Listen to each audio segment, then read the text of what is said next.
Public Health Watch, your public health tax dollars at work. Brought to you by Deathwinch Professional Services. Let Deathwinch do your data.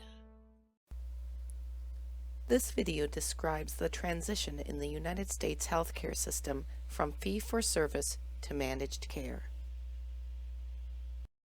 Imagine a family of the 1970s and the 1980s in the United States. In many cases at that time, a family consisted of a married heterosexual couple with one or more children, where the wife had no expectation of being in the workplace and the husband was expected to hold a full-time job that supported the entire family. In this era, the majority of Americans with private health insurance were those in families where the male breadwinner had a job that provided family health insurance. In America, in this era, doctors preferred to be entrepreneurs and run their own private practices the way attorneys do today. Because technology was not nearly as advanced as today, it was possible to run a practice out of an office and to hire nurses and other support staff. In this intimate setting, entire families would form long-term bonds with doctors in the practice. If faced with the need for outside knowledge, the family doctor would consult with external specialists when necessary. The doctor also had privileges at nearby hospitals where family members would be admitted in an emergency. The doctor would be notified of the admission and come to the hospital to visit the patient the following day. During this time, the health insurance provided to the family operated on a fee-for-service model. This model held that the family could choose to see any provider for any reason and obtain any health care deemed necessary by the provider, and the insurance would pay for it provided it received an acceptable bill. Fee-for-service had its advantages and disadvantages. An advantage that patients liked very much was the ability to choose whatever provider they wanted. This allowed patients to change jobs and residences, and providers to change workplaces as well without losing the patient-provider relationship.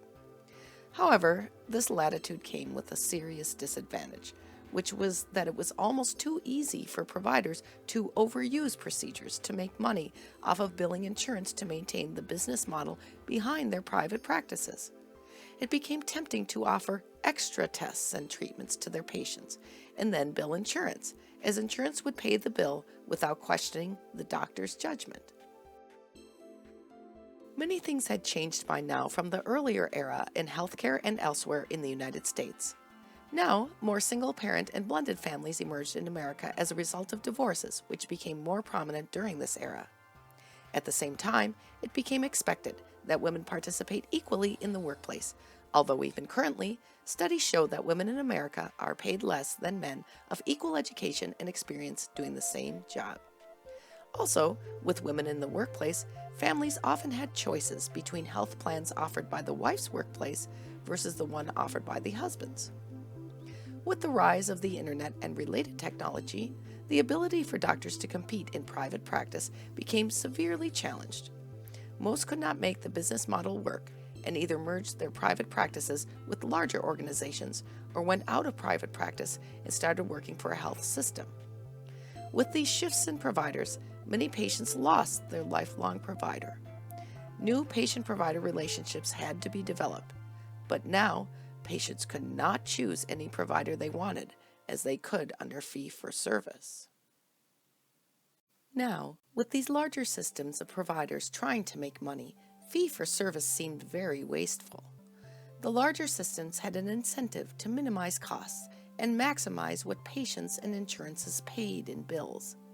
Therefore, these systems started rejecting fee-for-service insurance and preferring managed care.